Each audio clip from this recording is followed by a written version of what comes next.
네, 오늘은 교회의 소명에 대해서 설교하려고 합니다. 사실은 오늘이 창립 주일입니다. 6월 둘째 주일, 지난 2005년 6월 둘째 주일에 창립 예배를 드렸는데 지금 15년이 흘렀고 오늘은 원래는 창립 주일 예배를 오늘 드려야 하는데 우리 코로나 때문에 한 주 연기하면 되겠거니 하고 생각했는데 웬걸 한 주 연기한 것은 아무런 효과가 없었고 이제 다시 온라인 예배를 드리게 됐습니다.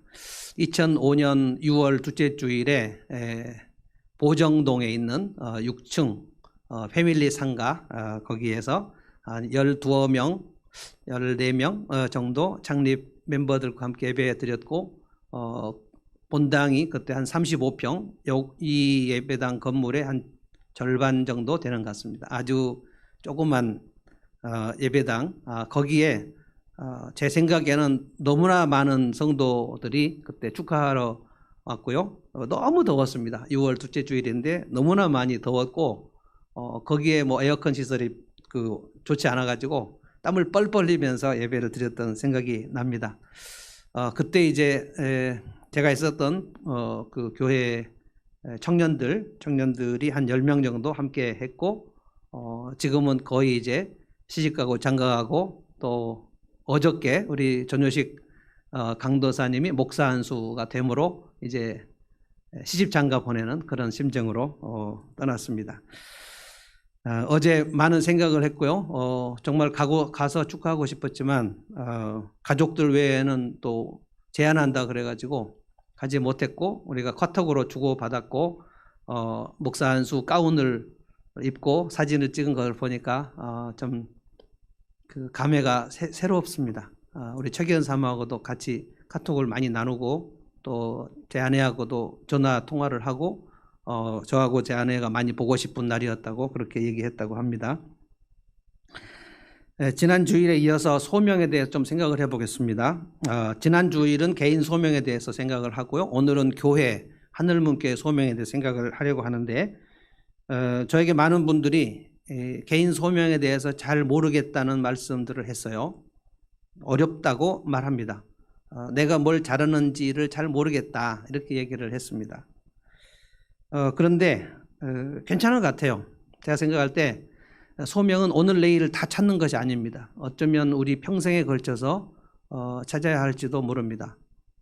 제가 지난 주일에 말씀드렸던 그 개인 소명, 위로하는 사역이나 또는 개척 가정교회를 섬기는 일이나 마음끼리 방황하는 사람들을 돕고자 하는 그런 소명은 제가 20대 30대에 갖고 있지 않았던 소명입니다. 알지 못했습니다. 그런데 제가 어렸을 적에 있었던 그런 일과 연관시켜 보니까 점점 하나님께서 내 인생을 향하여 가지신 그 명령이 무엇인가를 점점 명확해졌다 이런 뜻입니다. 그래서 혹시 여러분들이 지금 내가 하나님으로부터 받은 소명을 잘 찾지 못했다 하는 것이 너무 고민이 많이 되지 않기를 바랍니다. 점점 명확해지는 것이죠. 그래서 오늘 다시 하나님 말씀을 좀 생각해 보면서 하나님이 내게 주신 것을 생각하는 거예요. 내게 주신 것 중에서 무엇인가, 무슨 큰 일을 소명을 해야 된다 이런 뜻이 아닙니다. 그래서 제일 간단하게 좀 소명에 대해서 알기를 원하는 그 도움 안내서가 제럴드 시처의 하나님의 뜻, 그 책을 보면 소명에 대해서 좀 구체적으로 나와 있고 특별히 이제 제럴드 시처는 본인이 아마 40대 초반에 그 음주운전자에 의해서 본인이 몰던 차량에 자기 어머니입니다. 어머니하고 자기 아내 린다 그리고 넷째 딸 그레이스 그 세 사람이 한꺼번에 목숨을 잃고 상실감 여기에 그 비탄에 빠진 상태에서 하나님께서 이 상황에서 나를 통해서 하실 일이 무엇일까를 생각하다가 그 세 권의 책을 써서 낸 것입니다. 정말 고통 속에서. 그래서 하나님의 뜻, 하나님 앞에서 울다, 그리고 하나님이 기도에 침묵하실 때 다 그렇게 썩 행복한 내용의 책이 아닙니다. 왜냐하면 고통 속에서 하나님께서 주시는 뜻을 발견하는 그런 차원이기 때문에 그렇습니다. 그래서 소명을 발견하는 일은 그렇게 쉬운 일은 아닙니다. 특별한 어떤 사건을 통해서 다시 깨닫기도 하고 어떤 그런 그 어려운 시간을 통해서 그 소명이 더 명확해지기도 하고 더 확장되기도 하고 그런 것이죠. 자, 그래서 지난 주일에 마태복음에서 주님이 그 말씀을 하셨는데 저는 지난 주일에 있었던 설교를 그 배고픈 자에게 먹이고 목마른 자에게 마시우는 그런 일을 그 이전에는 제가 소명과 관계된 차원에서 제가 설교하지 않았어요. 그냥 우리의 선행, 예수 믿는 사람들은 이런 일들을 해야 된다라고 생각을 하고 있었는데 이 소명에 대해서 좀 더 많이 생각을 하다가 그런 작은 일까지, 그러니까 배고픈 사람을 보고 저 사람이 참 지금 배가 많이 고프겠다. 그래서 밥 한 끼를 사주는 일, 그 작은 일에서 주님은 마지막 날 기억하시고 칭찬하시고 상을 주셨다. 목마른 자에게 물 한 컵 주는 일, 그건 주님이 많이 강조하셨거든요. 그래서 소명을 생각할 때 어떤 커다란 일에서 소명을 발견한다, 이렇게 생각하지 않으셨으면 좋겠어요. 나는 왜 이 일에 점점 관심이 생길까? 어떤 계기로 이 사람들을 돕고자 하는 마음이 생겼을까? 여기에 이제 집중해 보시면 좋겠다는 거예요. 저는 오늘 이제 우리 교회, 오늘과 다음 주일 좀 우리 교회의 소명에 대해서 생각을 하려고 합니다. 지난 15년 동안 하나님 인도하심을 생각하면서 어떻게 앞으로 우리 교회가 쓰임을 받으면 좋을까? 저는 주님이 반드시 다시 오심을 믿는 사람이기 때문에 아까도 여러분에게 그 신앙 고백을 질문했죠. 주님이 다시 오시고 우리 인생의 마지막 날이 있고 그 마지막 날에는 반드시 주님이 물어보실 말이 있고 거기에 대답을 할 수도 있고 못할 수도 있는데 그런 말씀들이 성경에 굉장히 명확하게 나오기 때문에 이 말씀을 우리는 믿는 것이죠. 어떤 사람은 그날 주님 앞에 대답할 수 없고 어떤 사람은 주님 앞에 대답할 수 있어요. 그런데 오늘 말씀에 보니까 주님은 반드시 상 주신다. 그런데 어떤 상을 주시는가? 한번 35절을 한번 다 같이 한번 읽어보면 좋겠는데요. 한번 다 같이 읽어보십시다. 35절입니다. 다 같이 읽습니다. 시작.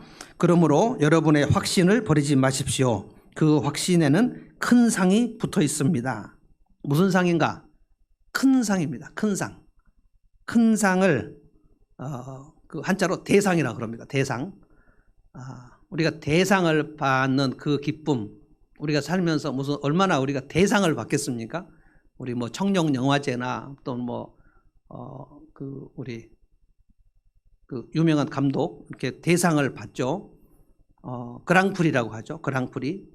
그런데 주님이 이 히브리서에 나오는 이 성도들에게 큰 상을 받을 것이니까 확신을 버리지 말라는 거예요. 이 확신에 큰 상이 붙어 있다, 그렇게 얘기했어요. 전 그래서 오늘 설교 제목을 여러 개로 생각을 해봤는데 그랑프리라고 잡고 싶었어요. 대상, 큰 상을 주님이 주실 만한 성도들, 요한계시록 보면 교회 단위로 또 주님이 말씀하셨거든요. 서머나 교회야, 에베소 교회야, 라오디게아 교회야. 왜냐하면 주님께서 이 가정과 교회의 단위를 굉장히 중요하게 보십니다. 어쩌면 우리가 주님 앞에 섰을 때 여러분과 제가 그 한 그룹으로 하늘문 교회 하고 서게 될지 모르겠어요. 제가 맨 앞에 서겠죠. 제가 책망을 받거나 큰 상을 받거나 둘 중에 하나겠죠. 성경에 중간이 없습니다. 큰 상을 받거나 아니면 해를 받는다 그랬습니다. 이거는 구원받는 사람들 얘기입니다. 영원한 불못으로 가는 사람들 얘기가 아니고요. 고린도전서에 보면 상을 받거나 해를 받는다. 여기서 해를 영어성에 로스라고 그랬어요. 로스. 그것이 무엇인가를 또 살펴보니까 사도 바울은 자기가 버림을 받을까, 우리 고린도전서에 나오는데 버림을 받을까? 내가 열심히 복음 전파하고 버림받을까 하노라. 버림받지 않기를 원하노라. 라는 말씀인데 조금 번역을 좀 더 잘해야 된다고 생각합니다. 버림받는다는 말이 주님의 그 구원에서 버림받는다는 뜻이 아닙니다. 그거는 거기 영어 성경만 봐도 실격이라는 뜻입니다. 상에서 실격. 그러니까 disqualified라고 되어 있어요. prize, 상에서 실격을 받아요. 그러니까 사도 바울은 상 받으려고 열심히 한다는 말씀을 빌립보서에도 나오고 고린도전에도 나오고 너희가 상을 받지 못하게 될까 주의하라. 내가 버림받을까 내가 애를 쓴다. 그래서 나는 절제한다.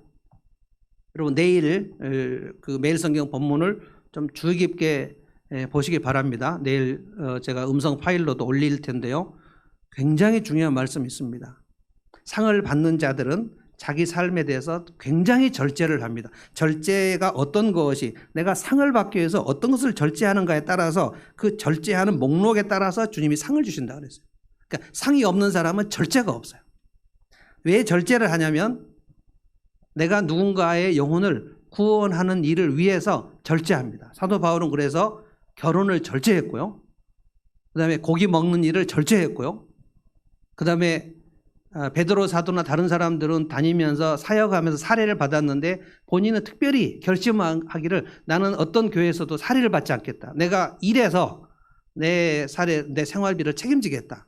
그래서 혼자 살면서 일을 해서 이걸 자비량이라고 합니다.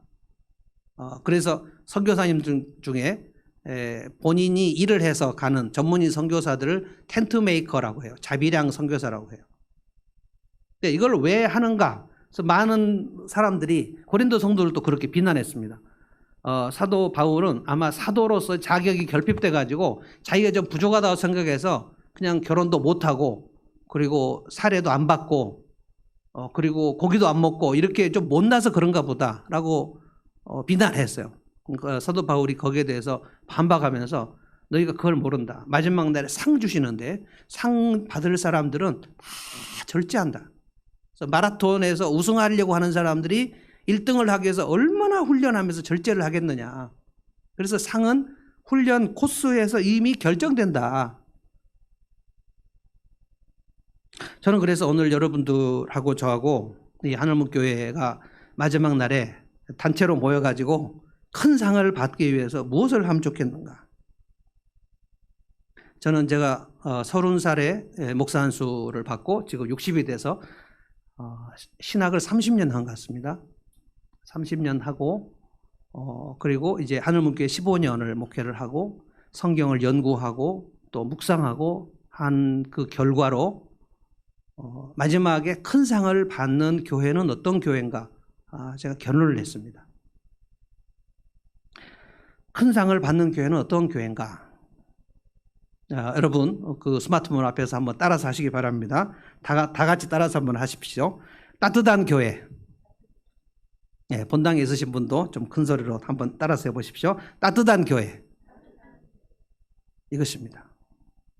제가 정말 열심히 성경을 연구하고 정말 신학 공부를 하고 열심히 신앙생활을 해본 결과 주님은 따뜻한 성도, 따뜻한 교회에 상을 주세요. 이제 점점 더워져 가지고 따뜻한 것이 별로 마음에 안 들고 자꾸만 이제 커피도 아이스로 먹는 시대가 되어 가지고 여름에는 그냥 시원한 교회 이렇게 하면 좋을 것 같기도 하고 겨울에만 따뜻한 교회.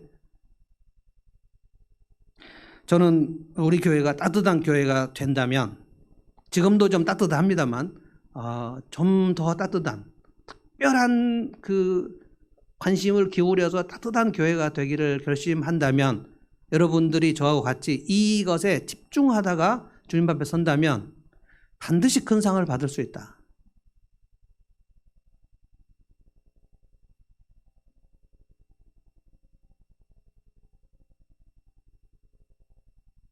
제가 지난 주일에 스타벅스 얘기도 했는데요. 스타벅스 회장, 슐츠라는 회장, 스타벅스라는 책이 있습니다.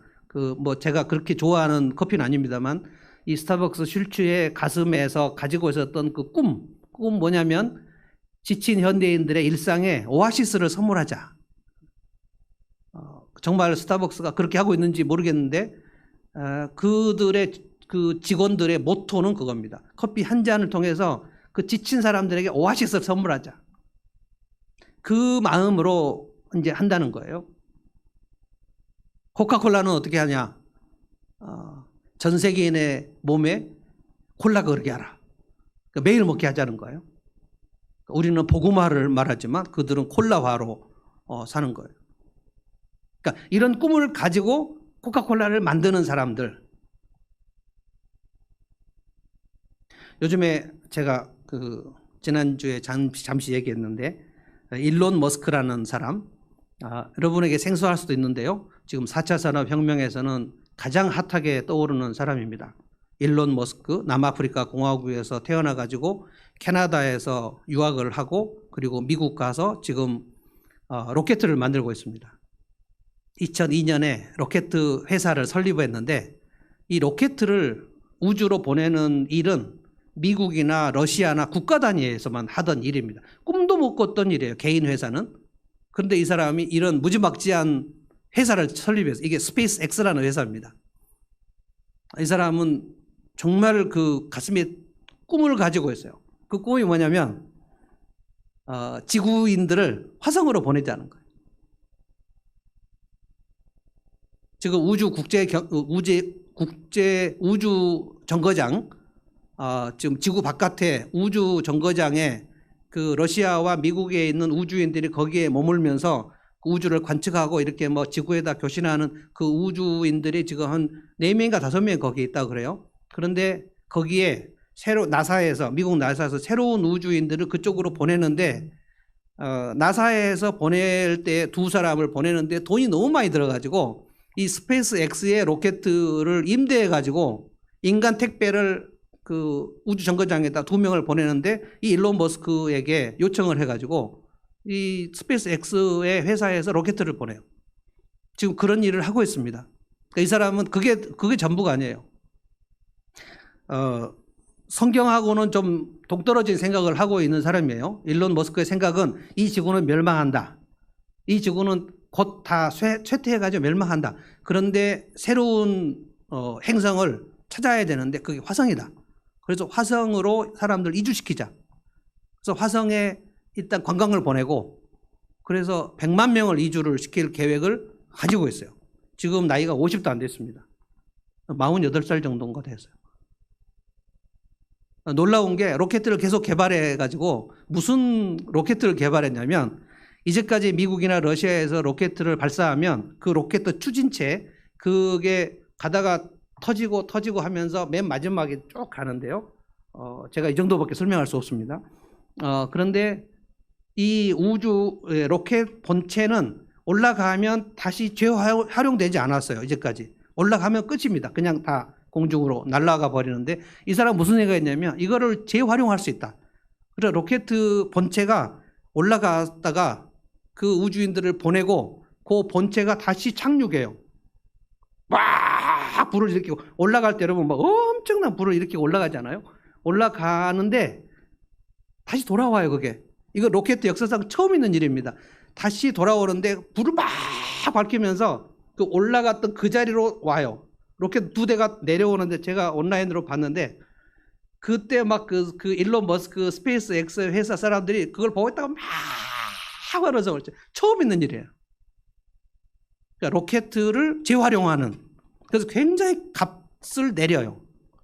지금 우주 정거장을 한번 택배로 그 사람 보내는 게 한 번 가는데 한 사람이 가는데 한 6천억 원 정도 든답니다.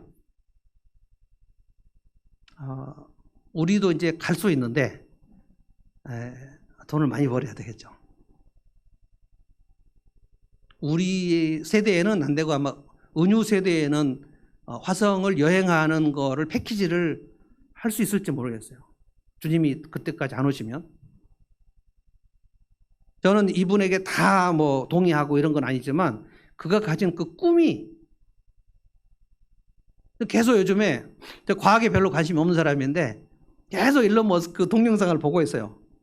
이 사람은 전기 자동차도 만들었고요. 지금 테슬라 회사를 설립해가지고 뭐 또 만들었냐면 사람의 뇌에다가 그 컴퓨터를 작동시켜 가지고 그 컴퓨터에 있는 모든 정보를 사람이 그냥 그 머리카락보다 더 가는 뇌를 10,000개 정도를 여기다 꼽아서 집어넣거나 목에다가 뒤에다가 칩을 넣어가 별 얘기를 다 하고 있어요. 이 사람의 꿈은 이제까지 우리 인간들이 생각하지 못했던 그런 엄청난 거예요. 그럼 말도 안 되는, 수모도 많이 겪고, 사람들이 투자를 안 해줘가지고 거의 빈털터리가 될 뻔도 하고 그랬음에도 불구하고 끊임없이 그걸 해서 지금 그 꿈을 향하여 가고 있어요. 저는 이 일론 머스크를 보면서 제가 그런 생각, 뭐랄까요. 제가 이제까지 해보지 않았던 생각. 제가 하늘문 교회를 이제 한 10년 정도 할 것 같습니다. 60이니까요. 그 이후에 어떤 모습으로 변화될지는 저는 이제 잘 모르겠지만 어느 쪽으로 이 교회를 가면 좋겠는가 할 때 저는 이 땅에서 가장 교회다운 교회를 한번 만들어내고, 야, 여기가 진짜 교회다운 교회다. 마지막 시대에 사람들이 점점 그 사랑에 식어지는 시대에 교회가 정신 차리지 않으면 교회가 그냥 다 크기에 상관없이 다 식어질 것이 분명하거든요. 다 개인주의로 정신을 차리지 않으면 우리는 그냥 개인주의로 다 흘러갈 수밖에 없어요. 그래서 교회에 가도 특별히 따뜻한 위로를 받지 못해요. 이제 거의 그렇게 될 것입니다. 어떤 집단에 가도 내가 여기서 정말 많은 위로를 받았다. 정말 여기는 내 가족 같다. 라고 여기는 그런 집단이나 단체가 점점 희박해지는 시대에 우리는 살고 있습니다. 사람인지 기계인지 동물인지 알 수 없는 인간성의 상실 시대로 가고 있습니다. 그래서 제가 얘기한 거, 이것은 꿈과 같은 것이고 주님이 다시 오실 때 정말 찾기 어려운 교회인데 그런 교회를 한번 만들어 보자. 이것이 사람이 화성으로 가서 사는 것보다 더 이루기 어려운 꿈이겠는가?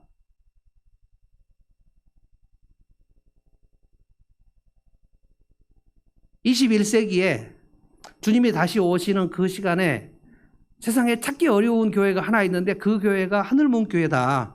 그 교회의 특징이 뭐냐? 저 교회는 진짜 따뜻하다더라. 왜 그러냐면 이미 우리 교회가 지금 그와 같은 그 특징을 좀 보이고 있어요. 제가 여러분 그 목회를 하면서 보니까 사람들은 너무너무 많이 위로가 필요해요. 너무나도 위로가 필요해요. 근데 우리 교회에 와서 너무나 많은 위로를 받았다고 얘기하시는 분들이 최근에 많이 있어요. 따뜻한 교회예요. 점점 교회가 따뜻해지고 있어요. 우리에게 주신 은사가 무엇인가를 생각해 보니까, 하늘문교회 주신 은사가 뭔가 생각해 보니까 일단 그런 거예요. 라브리 도서관에 사람들이 옵니다. 지금 우리 연남동 주민들이 오는데 이 연남동 주민들에게 라브리는 정말 쉼터고 피난처입니다. 그게 라브리라는 뜻이에요. 연남동 주민들에게 증상이 생겼는데 다 그런 건 아니죠. 몇 명이 그렇습니다. 불이 켜져 있으면 지나갈 때 마음에 안심이 된대요. 등대인가?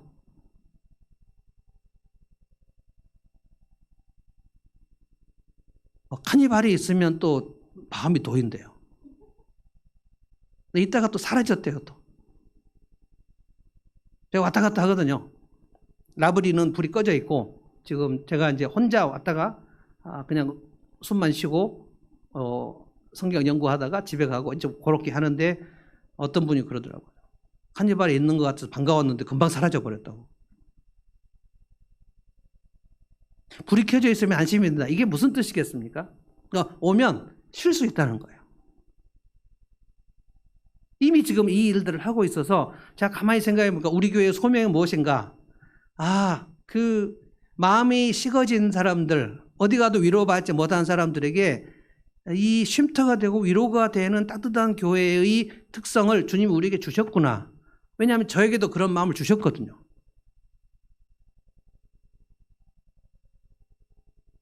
그냥 여기 들어오면 위로를 받고, 여기 들어오면 힘이 나고, 여기 들어오면 살 수 있고, 여기 들어오면 숨을 쉴 수 있고, 저의 이제 전략은 뭐냐면 1층으로 왔다가 3층에 왔다가 2층으로 오게 하는 거예요. 이 전략입니다. 그런데 오늘 히브리서 말씀을 보니까 지금 이 일을 1세기 성도들이 했더라는 거예요. 32절 보십시오. 32절부터 34절까지 보면 그거를 했어요. 읽어보겠습니다. 제가 32절, 여러분은 빛을 받은 뒤에 예수 믿었다는 뜻입니다. 고난의 싸움을 많이 견뎌낸 처음 시절을 되새기십시오. 지금도 어려움이 있어요. 성도들에게. 1세기 성도들이니까 얼마나 어려움이 있겠습니까? 그런데 예수 믿은 다음부터 지금까지 여러분이 한 일을 되새겨 보라는 거예요. 뭘 했습니까? 여러분은 33절입니다. 때로는 모욕과 환난을 당하여 구경거리가 되기도 하고, 모욕, 환난, 누구에게 욕을 많이 먹은, 칭찬을 많이 못 들었다는 거예요. 환난, 여러 가지 종류의 답답함, 억울함, 서러움 이런 것들을 많이 겪었다는 거예요. 그래서 구경거리가 돼요. 사람들의 구경거리가 될 만큼. 정말 수치스러운 거 아닙니까? 아, 저 사람 진짜 안 됐어. 동정을 많이 받는 그런 경험을 했다는 거예요. 그런데 그런 처지에 놓인 사람들의 친구가 되기도 했다는 거예요. 그냥 자기가 수치와 모욕과 환난 속에서 그냥 주저앉아 버린 게 아니고, 야, 진짜 어떻게 내 인생이 이렇게 진짜 안 풀리냐라고 해서 좌절만 해버린 게 아니고, 그런 경험도 했고 그런 비슷한 경험 하는 사람들의 친구가 되기도 했다는 거예요. 34절 보십시오. 여러분은 감옥에 갇힌 사람들과 고통을 함께 나누었고, 아마도 신앙 때문에 감옥에 갇힌 사람들을 말하기도 하고, 때로는 뭐 자기의 잘못 때문에 감옥에 갇힌 사람들을 말할 수 있을 것 같아요. 그런데 그 사람들을 돌아보았다는 거예요. 자기도 지금 어려운데.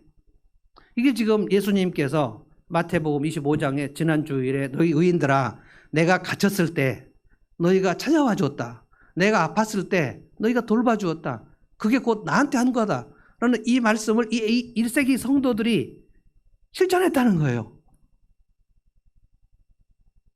감옥에 갇힌 사람들과 고통을 나눌 때에 어떻게 했냐면 자기 소유를 빼앗기는 일이 있어도, 이것은 해석이 필요한 것 같아요. 누구한테 강탈을 당했다는 뜻인지, 아니면 자기 소유를, 감옥에 갇힌 일들을 돌아보려고 하다가 자기의 소유를 썼다는 것인지 분명하지 않습니다. 그런데 빼앗겼든지 자기가 퍼부었든지 간에 무슨 믿음이 있었는가? 더 좋고 더 영구한 재산이 있다는 것을 알았다는 거예요. 더 좋고 더 영구한 재산이 뭘까요? 이건 마지막 날 주님께서 주실 상급과 관계된 거예요. 그래서 그런 일을 기쁘게 당했다는 거예요. 그냥 넉넉히 견뎠다는 거예요. 그 어려움에 빠진 사람들의 친구가 되어줬다는 거예요. 그럼 제가 지금 우리 교회의 사명, 소명을 지금 얘기하고 있는 중에 있습니다. 그렇게 억울해하지 않았다는 거예요. 더 영구한 재산이 있다는 거 알았다는 거예요. 그래서 그냥 너무 억울해하지 않고 너무 서러워하지 않고 갇힌 이들과 어려움 당한 이들을 찾아갔다는 거예요. 이게 우리 교회가 AD 1세기 성도들이 했던 일을 이제 21세기에 주님이 곧 다시 오신다는 믿음을 가지고 우리 교회가 주님 오실 때까지 이것에 집중을 해보자는 거예요. 우리 중에는 어린 시절 아픔을 겪은 사람들이 정말 많이 있습니다. 어린 시절에 아픔을 겪지 않은 사람을 제가 찾아보기 어려울 정도예요. 부모님하고 아주 행복한 시절을 보냈다고 저에게 그 행복한 시절을 자랑하는 분들이 많지 않아요. 놀랍게도. 부모님하고 이별한 사람들도 꽤 많습니다. 제가 개인적으로 상담을 하거나 상담을 하지 않아도 얘기할 때 보면 부모님하고 떨어져서 산 사람들도 되게 많아요. 저는 어머니를 잃었고 새어머니하고 같이 살았던 경험이 있는 것이지만, 어떤 분은 새아버지 밑에서 자랐고요. 어떤 분은 할아버지 밑에서 자랐고요. 하여간 부모님과 떨어져 지낸 시간들, 때로는 친부모님하고 있었는데도 이상하게 나는 혼자 있었던 것 같은 느낌을 가지고 있는 분들도 되게 많아요. 그런가 하면 우리 대대로 남존 여비 사상 때문에 아들 선호, 지금은 별로 그렇지 않습니다. 지금은 좀 역전된 것 같아요. 그런데 옛날에는 아들을 너무나 귀하게 여기고 딸을 너무나 천하게 여기는 선호 사상이 있었습니다. 그래서 우리 중에 딸들 중에는 정말 남동생이나 오빠하고 비교할 수 없을 만큼 차별을 당한, 그것이 마음에 막 꽂혀 있는 그런 분들도 많아요. 대부분 우리 아버지들은 무서웠고요. 그리고 술들을 많이 드셨어요. 때로는 집안을 가산을 탕진하신 아빠들도 많이 있고요. 어머니는 그래서 바쁜 경우가 많아요. 그리고 우리 어린 시절은, 제가 어렸을 적에 이제 1960년대니까요. 우리 교회 중에 좀 더 어르신들은 1950년대부터 어린 시절을 보낸 분들이 있습니다. 53년에 전쟁이 끝났습니다. 완전히 우리나라 전쟁 폐허였습니다. 제가 태어났을 때 1961년에 태어났는데 그때 정말 가난했습니다. 그때 우리나라가 북한보다 더 가난했거든요. 새끼를 먹을 쌀이 없었어요. 그래서 우리는 아예 보리밥을 정말 많이 먹었고, 저는 이제 더 가난해져 가지고 밥이 없었어요. 새끼 다 국수 먹었습니다. 국수. 그러다가 어떤 날 제가 5학년 때가 6학년 때인가 아버지가 몸이 아프셔가지고 그 아버지 친구인 병원 장로님 원장님께 가셨는데 아버지가 저를 데리고 갔어요. 그런데 원장님이 아버지를 진료하다가 초등학생인 나를 보고 이놈 봐라, 이놈이 죽게 생겼네, 얼굴이 노래가지고. 그래서 그날 저녁에 돼지고기 한 근 사가지고 김치 이만하게 넣어가지고 그때 정말 오랜만에 돼지고기 김치찌개 먹었던 생각이 납니다. 그때 이후로 또 이제 한동안 못 먹었어요. 여러분, 가난해서 원하는 대학에 못 간 사람도 우리 중에 있고요. 원하는 대학이 아니고 원하는 학교 근처에도 못 간 사람도 있습니다. 그냥 세상 홀로 살아야 됐던 사람들도 있어요. 굉장히 많습니다. 우리 뭐 몇십 명도 안 되지만 제가 보면 정말 아픈 분들이 많아요.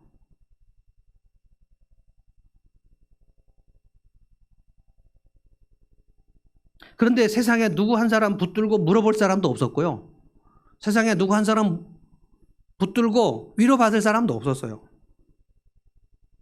그런데 여러분, 도대체 여러분의 인생에서 무슨 일이 났는지를 생각을 해보시면, 여기 여러분이 지금 자리에 앉아 있다는 것은, 하늘문교회까지 여러분이 오실 때는 정말 누군가가 손을 붙잡아 주시지 않았다면, 누군가가 손 내밀어 주지 않았다면 여기까지 올 수가 없습니다. 이거를 생각해야 된다는 거예요.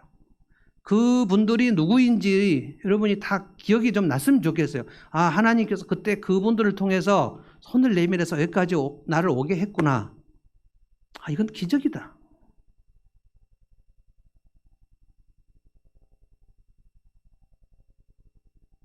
최근에 오랜만에 우리 베델 목장에서 박병원 권사님이 또 본인 예수 믿음 간증을 좀 또 했는데, 저는 이제 오래전에 들었지만 지금 새로운 분들에게 또 이제 간증을 하니까 그냥 뭐 박 권사님은 그냥 쉽게 예수 믿은 게 아닙니다. 정말로 어려운, 그러니까 지금으로 말하면 공황장애 증상이 있었습니다. 그때는 공황장애란 말도 없었고요. 30대 초반에 정말 숨을 쉴 수가 없고 피골이 상접한 그런 30대 애기 엄마, 막 죽을 것 같은, 숨도 못 쉬고 막 그러고 있는 상황에 어느 날 버스 타고 가다가, 이분은 평생 이제 절만 다니던 분인데 놀랍게도 하나님 나 좀 살려주세요 라고 기도를 했답니다. 교회 한 번도 안 가본 분인데 맨날 막 그 아버지로부터 미신 그 막 불교 막 하고 막 열심히 불교만 다녔는데 왜 그때 부처님 생각이 안 나고 하나님 생각이 났는지, 하나님 나 좀 살려주세요. 버스 타고 가다가. 근데 그때 갑자기 마음이 무슨 막 박하사탕을 막 수십 개 넣은 것처럼 살지면서 하나님 만져주신 거예요. 그러고 나서 막 울고 정말 많이 울으셨다 그래요. 그리고 이제 버스에서 내려가고 집에 왔는데, 아, 교회 가야 되겠다 이 생각이 들고요. 교회 가야 되겠는데 하나님, 좋은 목사님 아무도 모르는데 좋은 목사님 소개시켜 주세요. 뭐 큰 교회, 작은 교회, 지하 교회 상관없습니다. 그랬더니 어떤 지하 교회에 있는 목사님이 문을 두드렸다는 거예요. 그래서 권사님이 기도할 때 좀 잘 하라고. 지하 교회는 아니고요. 이렇게 기도를 해야 되는데 지하 교회도 상관없다 그랬더니 지하 교회는 어떤 목사님이 그냥 지나가면서 문을 두드렸는데 누구시냐 그랬더니 목사라고 하더래요.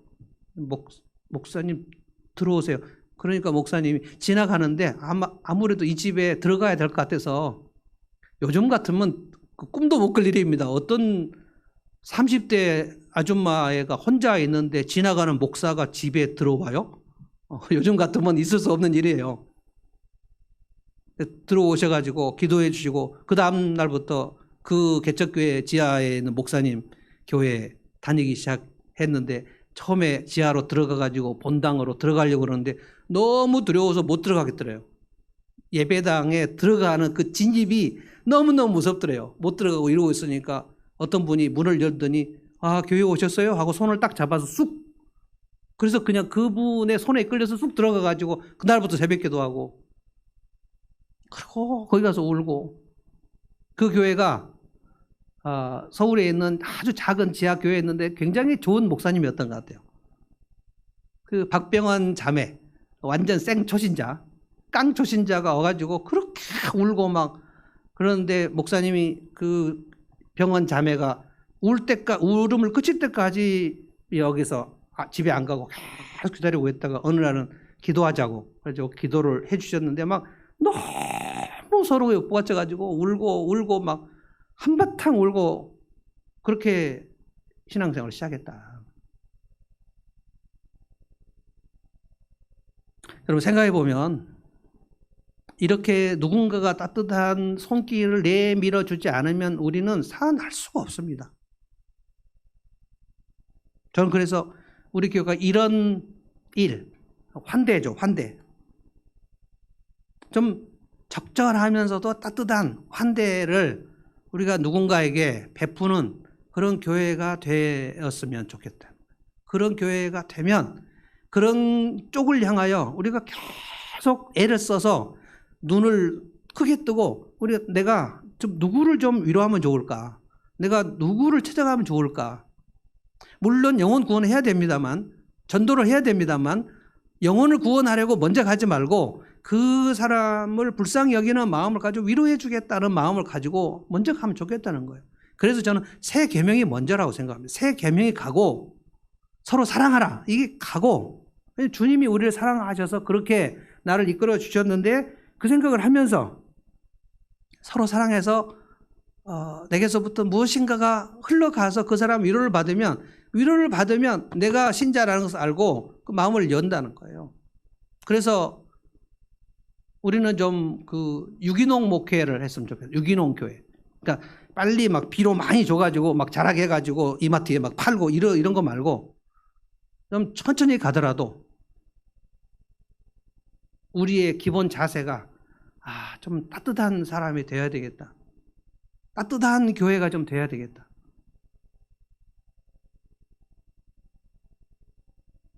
목장 모임도 그렇고 제 상담 사역도 그렇고 라브리 도서관에 들어오시는 분들도 그렇고 여러분 모두가 살아가면서 좀 따뜻한 환대, 이것이 우리 교회의 소명이 되었으면 좋겠다는 거예요. 왜 그러냐? 37절 보십시오. 이제 아주 조금만 있으면 오실 분이 오실 것이요 지체하지 않으실 것이다. 나의 의인은 믿음으로 살 것이다. 주님이 다시 오시니까 믿음으로 살자는 거예요. 뒤로 물러서면, 그러니까 믿음으로 하지 않으면 내 마음이 그렇게 기뻐하지 않을 것이다. 주님이 기뻐하시는 사람은 뭐냐면 믿음으로 주님이 다시 오실 것을 믿고, 왜냐하면 그날 상 주시니까 상 주심을 믿고 믿음으로 이 따뜻한 사역을 계속 해가는 사람이라는 거예요. 1세기 성도들은 저는 이 말씀 붙들었다 생각합니다. 그리고 그들은 100년 살지 못하고 인생을 마쳤을 겁니다. 그리고 주님 앞에 섰을 겁니다. 그리고 이 약속의 말씀대로 반드시 그들에게는 큰 상이, 이 말씀 그대로 따뜻한 교회가 되고 따뜻한 성도가 되는 것은 딱 한 가지밖에 없어요. 믿음으로. 믿음은 무엇인가? 믿음은 나를 드러내지 않으려고 애를 쓰는 거. 고린도 교회가 가장 큰 문제가 뭐였습니까? 나를 드러내는 거예요. 전도도 많이 하고 기도도 많이 하고 성경 공부도 많이 하고 봉사도 많이 하고 다 했는데 고린도 교회의 문제는 뭐냐면 나를 드러내는 거예요. 나를. 내가 이렇게 했는데 나를 인정해달라. 바울파, 아볼로파, 게바파, 그리스도파. 그래서 막 교회가 막 대단히 열심히 했는데 대단히 많이 찢어진 교회. 전혀 교회 같지 않은 교회. 그런데 우리의 문제는 뭡니까? 우리의 타락한 본성의 제1의 욕구가 뭐냐면 나를 드러내는 거거든요. 내 수고, 내 헌신, 내 헌금, 내 봉사, 여기에 대해서 내가 드러나기를 원하는 마음이 우리는 굴뚝까지 있어요. 없다고 말할 수 없습니다. 그래서 우리가 기도가 필요한 거예요. 열심히 하고 기도를 해야 돼요. 여러분, 기도를 많이 해도 또 내가 드러납니다. 기도를 많이 하다 보면 무슨 생각이 드는지 아십니까? 이 교회는 기도가 약해 라는 생각이 들어요. 나는 기도하는데 왜 이렇게 기도들을 안 하지? 그래서 더 마식하면 이 사람 저 사람 붙들고 얘기를 하기 시작해요. 형제님 기도 좀 하시죠. 그러면 이제 마식한 거예요, 이미. 전도를 많이 하면 무슨 생각이 들까요? 우리 교회 성도들은 왜 전도를 이렇게 안 하지? 전도를 많이 하다가 마음이 교만해져 가지고 형제 자매들을 붙들고 얘기하는 거예요. 전도를 좀 하시죠. 주님이 말씀하신 것이 전도 아닙니까? 영혼을 구원하셔야죠. 왜 세월을 낭비하십니까? 둘이 앉아가고 설교를 하고 있어요.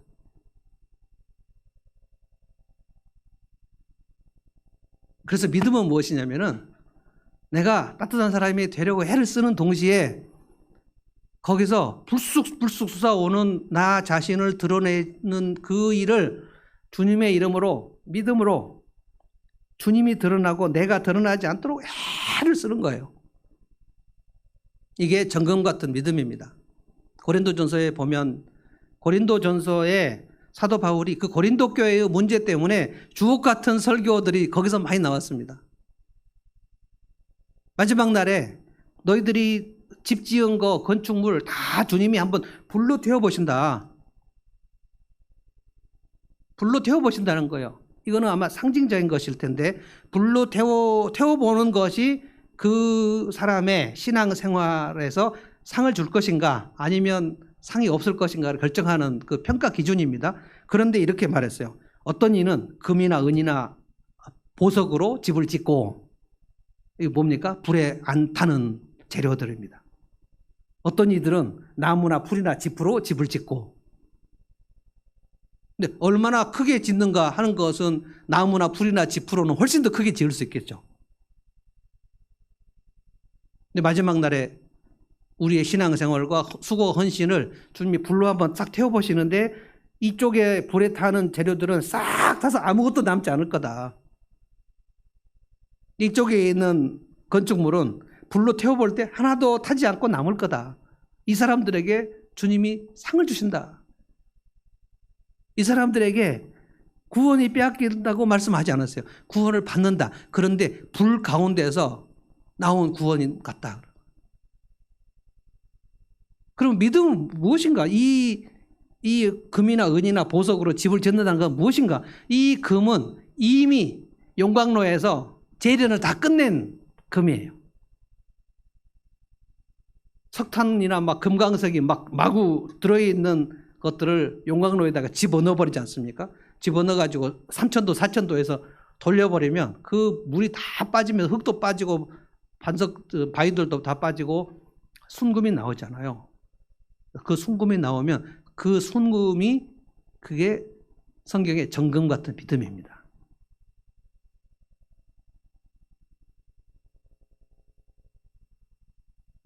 곧 오신다는 거예요. 주님이 곧 오십니다. 주님이 곧 오시지 않더라도 우리 인생은 곧 끝납니다. 그 날을 준비해야 돼요. 반드시 주님께서 상 주실 사람들이 있습니다. 무슨 결단을 마음속에 해야 되냐? 아, 그래, 내가 진짜 따뜻한 사람이 돼야 되겠다. 정말 내가 배고픈 사람이 있으면 그냥 지나치지 않아야 되겠어. 누가 몸이 아픈 사람이 있으면 그냥 지나치지 말자. 우리 교회 지난 주일에 굉장히 주로 남자들, 우리 교회 성도들의 아들, 손자, 남편 다 아픈 분들이 많았고요. 그 다음에 전식 강도사님은 목사 안수 받았고요. 어려운 일이 있고 좋은 일이 있습니다. 여러분에게 그 카톡으로 계속 하는 거예요. 우리가 코로나 시대에 가지 못하니까 카톡을 좀 많이 해가지고 그 온라인을 따뜻하게 만들자는 거예요. 이 사람이 지금 아프다. 그래서 제가 누구 아픕니다 라고 올리면 여러분 모두가 이 사람이 아프구나. 근데 이 사람은 너는 너고 나는 나 아닌가?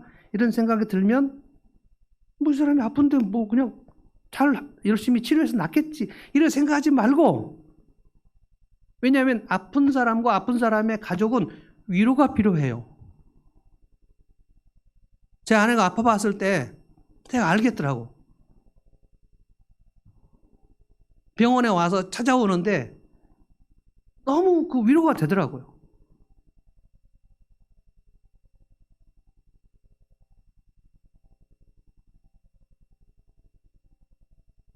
사람들이 와서 위로를 하고 어떤 목사님 와서 기도를 하시고 또 어떤 분들은 와서 봉투도 주고 가시잖아요.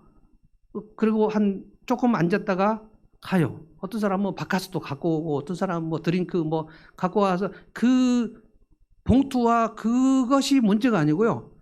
아, 내가 지금 돌봄을 받고 있다. 이 생각 때문에 마음이 든든한 거예요. 그래서 우리 소재정 성도님 그 수술하는 날, 우리 교회 전통입니다. 수술하는 그 좀 큰 수술을 앞에 놓고 우리가 하루 릴레이 기도를 하는데 이번에는 분당 서울대병원 가려 그랬는데 사실 저는 월요일 날 마지막 수업을 해서 갈 수도 없었어요. 그러나 몇몇 분들은 가려고 했습니다. 그런데 코로나 때문에 그 기도실을 폐쇄해 버렸다는 거예요. 그래서 이제 본당에서 하기도 하고 여러분이 있는 처소에서 하기도 하고 그렇게 해서 10분이나 15분이라도 참여하자. 근데 여러분 그게 그 수술을 받는 성도님, 저는 성령옥 집사님 나중에 제가 만나면 물어볼 거예요. 마음이 어땠는가? 말할 것도 없습니다. 정말 든든합니다. 제가 우리 형님 배영록 성도님, 안미경 성도님 그때 수술할 때도 여러분이 같이 와주셔서 기도해 줬고 그분들에게도 제가 들었어요. 정말 든든했다. 제 아내가 수술할 때 여러분이 그렇게 해주셨을 때 제가 알아요. 정말 든든합니다. 하나자매가 맨 처음에 암 수술할 때 우리가 같이 했어요. 그때는 이 싱글 아가씨가 암에 걸려가지고 우리가 너무 마음이 아팠어요. 그때 그 암 진단 받는 날이 그 세월호가 물에 빠진 날입니다. 기억이 나요. 그날이 수요일 날이에요. 수요일 날. 그래서 수요일 저녁에 예배를 제가 인도하려고 우리 지하 예배당에서 설교를 하려고 준비했으니까 하려고 하는데 그 하나가 거기 앉아 있었어요. 설교를 할 수 없었어요. 그래서 그냥 설교 덮고 우리 다 같이 기도하자. 그래서 앉혀놓고 그때 이제 벌떼 기도를 했는데 그리고 수술하는 당일에 시간 정해서 기도를 하기 시작했고 너무너무 좋았다는 거예요. 또 한 가지입니다. 아, 내가 혼자가 아니구나. 너는 너, 나는 나. 이게 아니라는 거예요. 우리 동기 목사님이 그 간 경화에 걸려가지고 그 전입니다. 우리 심하나 이전에 이미 그 우리 목사님 동기 모임에 있을 때 그 목사님이 간 경화 수술을 하는데 그때는 20대 아들이 아버지한테 간을 이식해 주는 그 수술이었어요. 근데 그 사모님을 제가 참 그 좋아하는데 정말 천사 같은 사모님이거든요. 그런데 남편하고 아들이 둘이 똑같이 여기는 이 간을 빼가지고 여기다 이식하는 수술인데 이 두 남자 앞에서 그 사모님이 어떻게 얼마나 황망할까 생각하다가 저하고 제 아내가 둘이 연구해가지고 우리 동기들이 다 모여가지고 그때 이제 릴레이 기도를 하자. 그래서 병원에 가서 릴레이 기도를 하고 그 함께 해줬는데 그 사모님이 얼마나 고마워하는지 몰라. 정말 든든했다. 저식 강도사가 목사 안수를 받았습니다. 근데 우리 가지 못했어요. 그래서 최계희는 가족이니까 갔죠. 정진희 집사님한테도 제가 개인적으로 카톡을 보내고 우리 교회에서 좀 조그맣게 또 뭐 선물을 하고 그리고 계희한테 네가 중계를 해라. 그랬더니 거기서 계속 우리 교회 카톡을 보내지 않았습니까? 사진을. 저는 개인적으로 또 따로 이제 연락하고 여러분 이것이 주님께서 기뻐하시는 일입니다. 로마서에 보면 우는 자들과 함께 울라 그랬고요. 기뻐하는 자들과 함께 기뻐하라 그랬어요. 저는 이것을 여러분 딱 이렇게 정했습니다. 따뜻한 교회. 나를 통해서 누군가 도움을 받는 그 일들이 우리 교회 전체적으로 일어나면 교회는 굉장히 훈훈해집니다. 저는 일론 머스크가 지구 사람들을 화성으로 보내는 그 꿈보다 우리 교회가 따뜻한 교회가 되는 것이 더 어렵지 않다고 생각합니다. 그 사람은 지금 그 꿈을 향하여 계속 좀 가고 있습니다. 저는 이 교회를 따뜻한 교회로 만드는 그 꿈을 오늘 여러분들한테 얘기했습니다. 그러니까 이거에 대해서 비상한 관심을 가져보자는 거예요. 그래서 제일 먼저 코로나 시대에 우리 목장 단톡방이 있고 그 다음에 교회 단톡방이 있어요. 우리 코로나 때문에 하늘문교회 단톡방을 처음 만든 겁니다. 그전에는 목장 단톡방밖에 없었어요. 어떤 경우는 목장 단톡방에 여러분들이 올리고 어떤 경우는 교회 단톡방에 올리고 그런데 이 단톡방을 따뜻하게 해보자는 거예요. 마치 우리가 함께 모였을 때 그 모임의 그 역동성처럼 온라인 모임 단톡방도 그렇게 해보자는 거예요. 매일 자기 일상도 올리고 매일 우리가 모이니까요. 단톡방에서 매일 모이지 않습니까? 베델 목장도 모이고 또 샘물 목장도 모이고 이 모임 그 모임 방에 자기 일상을 올리고 자기 기도 제목도 올리고 자기 힘든 일도 올리고 매일 올리자는 거예요. 그러면 힘든 일이 있으면 또 거기서 계속 위로하고 기쁜 일이 있으면 또 올리고 계속 위로하고. 지난주에 베델 목장은 9시부터 10시 반까지 카톡으로 이제 그 채팅을 했는데 어떤 분은 집을 팔았다 딱 막 올리고 지금 정의자매는 미국에 가 있습니다. 그런데 그 시간에는 제가 정의자매 들어오시라고 그랬더니 새벽 3시여서 그 다음날 목사님 새벽 3시인데 들어오시라고 그래가지고 그 다음에 거기서 올렸더라고요. 거기서 임시로 거할 집도 마련했고 또 차도 마련했고 또 잘 지내고 있어요. 그 목장 모임도 참석한다고. 미국에 있지만 함께 모이니까 거기서 또 위로하고 격려하고. 한 주간 여러분 이것을 많이 좀 실습해 봤으면 좋겠어요. 어떤 분은 그냥 이 단톡방 요것이 너무 많은 분도 있더라고요. 너무 많아요. 그 활동 분야가 너무 많아가지고 그분은 읽기도 이제 벅차겠죠. 그러나 거기도 또 최선을 다해서 한번 힘을 써서 한번 해보자는 거예요. 그리고 우리 일상에서 어려운 사람들이 있으면 내가 큰 돈을 써야 되는 게 아니라 내가 돈 10,000원이나 20,000원 쓰면 이 사람을 한 끼를 먹일 수 있잖아요. 또 요즘에 가장 좋은 거 카톡으로 선물도 보낼 수 있어요. 제가 저를 가르쳐줬던 우리 젊은 교수님께 카톡으로 뭘 하나 보냈어요. 교수님 감사합니다. 저보다 한참 나이가 어리지만 감사하다고 보냈더니 또 그분이 또 제가 보내야지 하고 또 보냈더라고요. 그냥 막 오고 가고 그러니까 얼마나 훈훈한지 모르겠어요.